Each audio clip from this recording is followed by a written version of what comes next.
unugyada jidhkeennu ilbiriqsi walba way bololaan wayna dhintaan.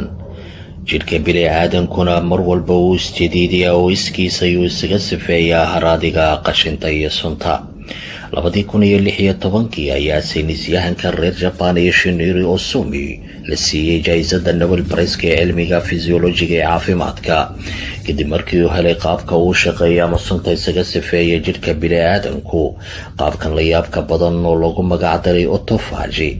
haddaba maxaa ka dhigan tahay autophagy? maxayse tahay xiriirka kala dhexeeya soonka bisha Ramadaan ee muslimiinta?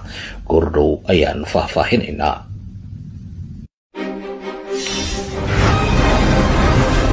waxaynu ognahay in jidhka bini'aadanku bedelo unugyada dhintay kana sameeyo kuwa cusub. qaybo kamid ah xubnaha jidhkeennu waxay u baahan yihiin waqti ay isku cusboonaysiiyaan. taas bedelkeedna xubno kamida jidhkeenna ayaama bedelin unugyadiisa. laakiinse weli ma isweydiisa meesha ay aadaan unugyada dhintay ee bololaya jidhkeennu? Dr. Ohsumi oo ah dhakhtar reer Japan kuna takhasusay cilmiga biolojiga ayaa sanado fara badan cilmi baadhis ku hayay sida unugyada jidhka bini'aadanku isaga nadiifiyo haraadiga qashinka. waxaana hanaankan loogu magac daray cilmiyan autophagy. ereygan ayaa ka yimid Greek kana kooban auto oo ka dhigan iskiis iyo phagy oo cunis. haddii aad isku dhufato labada erey waxaa kuu soo baxaya iskiis isku quudis. waa erey cabsire, laakiinse hanaankan ayaa qofka u suurtageliya inuu caafimaad ku noolaado. qofkii ugu horreeyay hanaankan helay ayaa la odhan jiray Dr. Christian de Duve oo ahaa saynisyahan u dhashay Belgium. arrinkan ayaa sababtay in la siiyo jaayisada Nobelka ee culumta fisiolojiga ee caafimaadka sanadii 1974. waxaana sanadadii 60-aadkii uu daraasad ku sameeyey xubno kamida unugyada wax sifeeya, wuxuuna helay wax aad u muhiima.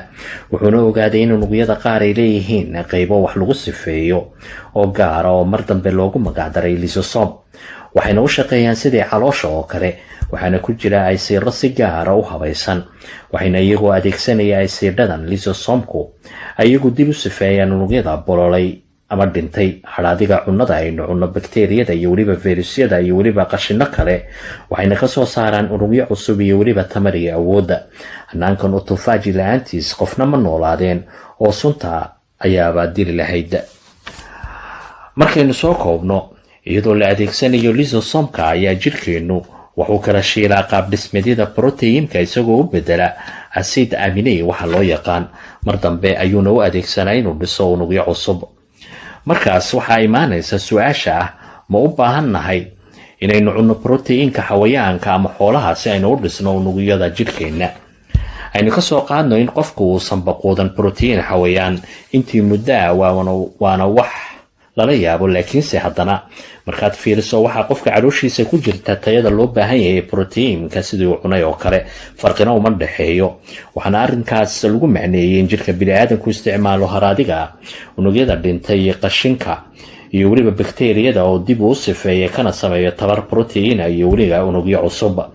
maalin walba waxaa jidhkeennu u baahan yahay inuu bedelo 198 ama 283 garaam inta u dhaxaysa oo proteina. qofkuna wuxuu isticmaalaa 716 garaam oo proteina maalin walba. mana ku filna inuu dhiso unugyo cusub. waana markaas waxaa doorkeeda ay ciyaarto hanaanka autophagy, iyadoo isticmaalaysa qashinka proteinka kana sifaysa kana soo saarta protein inagu aynu u baahannahay jidhkeenna maalin walba.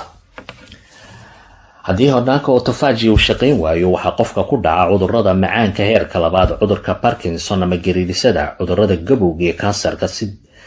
dhibtuna waxay tahay haddii jidhku si dabiici isku sifeyn waayo haraadiga unugyada dhintay iyo weliba qashinka, waxaa ragaadinaya sunta isbiirsatay oo isku bedelaysa cudurro. iskamana celin karo cudurrada, waxaana halis ugu jira cudurro halisa. Dr. Ohsumi ayaa helay in hanaanka autophagy xoogaysto markaa jidhku stress dareemo oo ka imaanaya haddii qofku cunnada ka soomo. xilligaasoo jidhka bini'aadanku bilaabo inuu isticmaalo haraadiga qashinka jidhka ku jira oo iskiis iskaga sifeeyo una bedelo unugyo cusub ama tamar. wuxuuna jidhku u shaqeeyaa si xawli. waxaana intaas ay cilmi baadhistu socotay oo Dr. Ohsumi isticmaalayay soonka si uu u sifeeyo haraadiga sunta ku jirta jidhka bini'aadanka. waxaana la ogaaday in qofku marka uu sooman yahay oo unugyadiisu noolaadaan waqti dheer ayna iyadu dhaliyaan tamar badan. waxaana taas kasii daran inuusan caabuqba ku dhicin jirka. waxaana jirta haddii aad yaraysid nafaqada aad cunto waxaa kordhayaa xajmiga dioxidka jirkaaga ku jira, waana dheecaan ka dhaliya in jirkaagu iska sifeeyo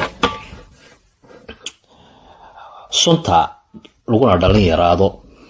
sida aad aragto, soonka dheelitiran ayaa caawinaya jirkaaga inuu iska sifeeyo sunta haraadiga, wuxuuna dedejiyaa in miisaankaagu hoos u dhaco oo jirkaaguna dhismo. waxaana hanaankan qofka uga faa'iideeyaa wax badan, sida cudurrada wadnaha, uu ka hortago cudurrada madaxa, macaanka, caabuqa, stresska iyo dhiigkarka. soonka ayaa ka difaaca qofka kansarka oo ka dhasha qashinka jirka oo buuxiya, wuxuuna dheereeyaa caafimaadka qofka kana hortaga kolestaroolka. waxaa jira siyaabo badan oo bini'aadanku u soomo, waxaase ugu fiican soonka bisha Ramadaan ee Islaamka oo saacadaha badan jirka siisa fursad iyo waqti uu iskaga sifeeyo qashinka. culimadan ayaa baaritaanka ku xaqiijiyay in soonka Islaamku yahay ka ugu fiican ee jirka bini'aadanka uga faa'iideeyo inuu iskaga sifeeyo haraadiga sunka. daawadi ka faa'iideyso bisha Ramadaan oo Ilaah kugu nimceeyay cilmi, cibaado iyo caafimaad isuwan oo hadiyada xagga Alle kaaga timiday. like oo la wadaaga saxaabtaada una sii gudbi videogan.